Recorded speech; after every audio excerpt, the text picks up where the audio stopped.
I remember when it was talked about that the album was going to come out, and obviously Bill's no longer with us.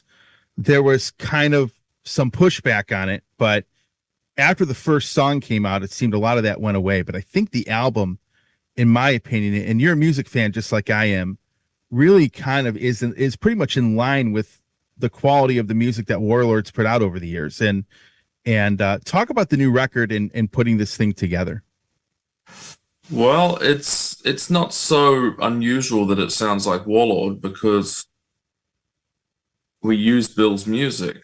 Whether they were fully formed songs such as the two Lordian Guard tunes, or Mm-hmm. whether they were a fully formed instrumental, or just pieces like a riff or a melody. And there was a lot of that. So it was a case of putting, hey, there's a good riff that would go with that melody, and that would be a good chorus, and that would be a good verse. But however we structured it and however we put it together, it's all his music. Yeah. Like musically. I wrote lyrics and vocal melodies, but even the vocal melodies where there was clearly an obvious vocal line demonstrated on guitar or keyboard intended, I stuck to that. So it's not so unusual that it sounds like Warlord because it is Bill's music. Yeah. I noticed a bunch of comments about someone saying the chorus to Conquerors sounds very power metal-y.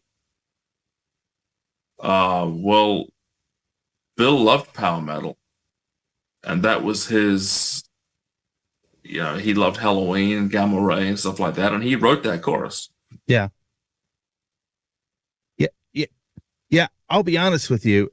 I've followed the band for a long time, and I really, I remember when people were like, "It's blasphemy. You shouldn't carry this.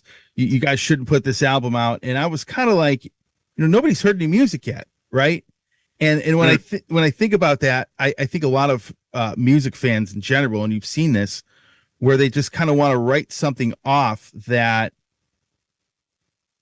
just they haven't heard anything yet, and just because there's somebody not in the band that they liked or whatnot, they automatically are going to write it off. And I'll be honest with you, I've never been a fan of that because you haven't heard any music. I mean, nobody knows like what the album's going to sound like. But I think when you put those emails out about, Bill wanting people to continue on with the band, I think that, that kind of softened that a little bit. But the first song, when you ended up putting out the first song, I think that went away quite a bit. And, maybe describe the making of this album and,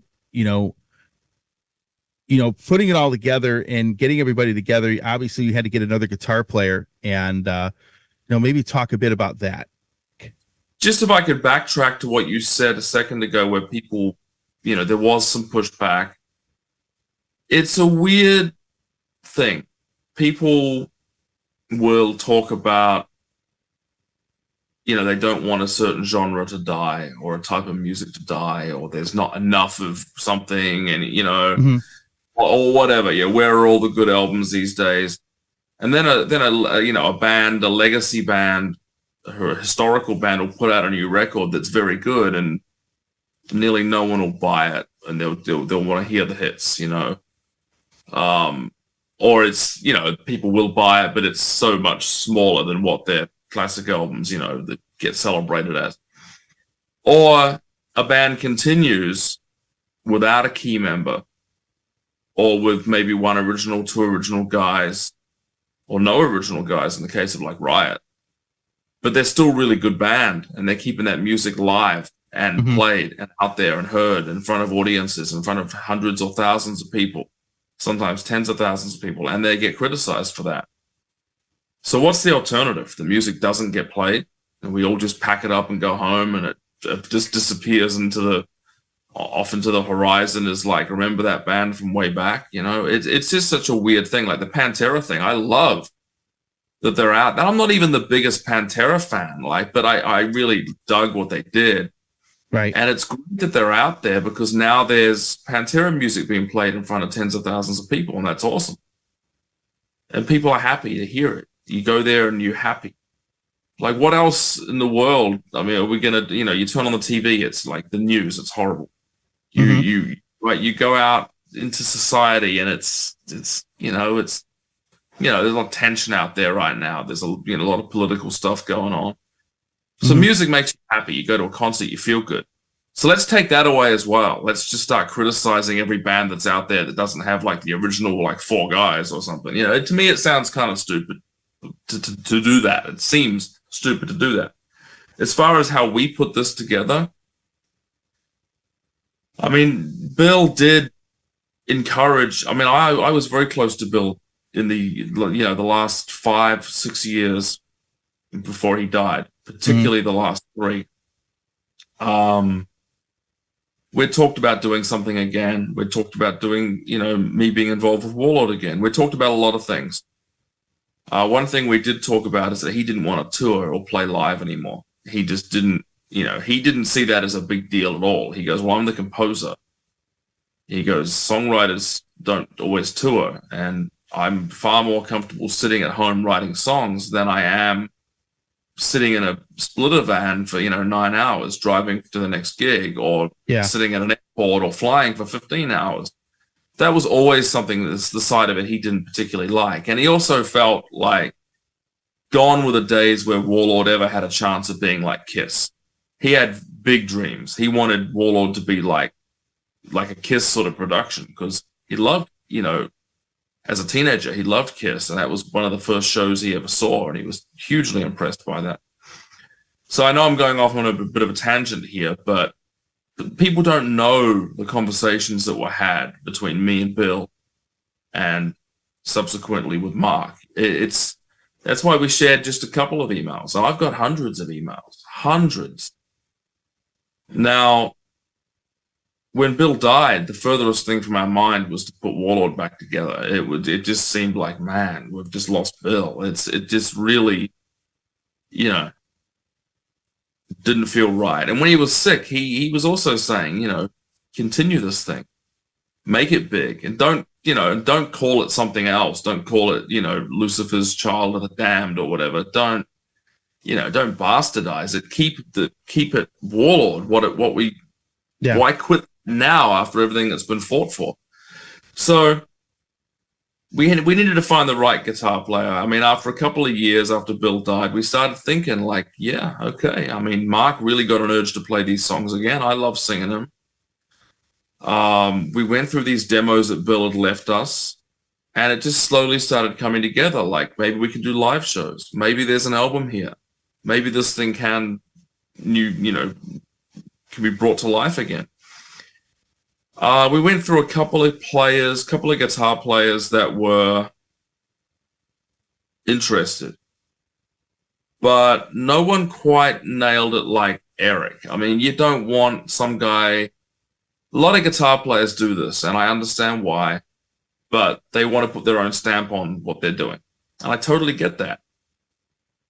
And they don't always understand the band they're joining. And I've seen that with other players as well. They come in and they kind of want to just go, cool, we'll use the name and we'll call the band that, but now the band sounds totally different.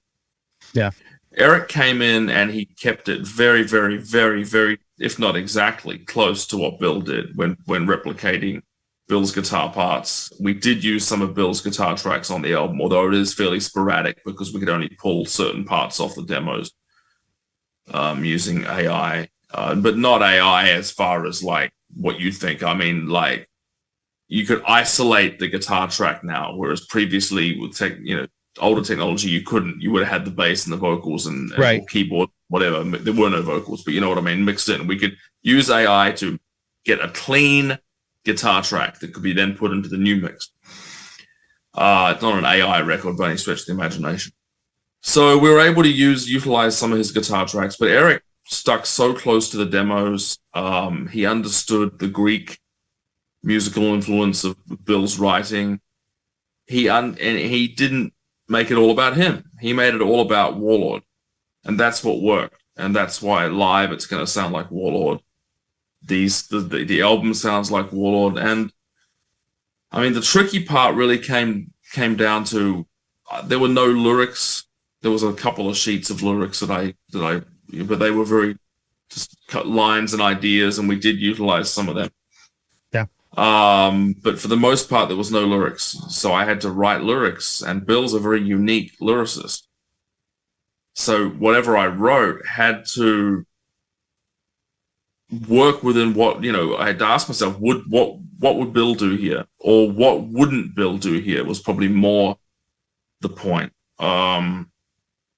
It really had to be in keeping with Warlord, much the same as the guitar playing was. So I'd like to think, while I'm far from the lyricist Bill was, I'd like to think that the lyrics I wrote were respectful to the Warlord legacy. Sure. And, you know, that was, and other than that, it was like piecing together just a ton of riffs and melodies and ideas that Bill had. Some of them weren't even played on guitar. They were just, there was cassettes and cassettes and cassettes of like keyboard, you know, song ideas that were just him on keyboard that we then transposed to guitar and that Eric played. So there was a lot went into this, a hell of a lot went into it.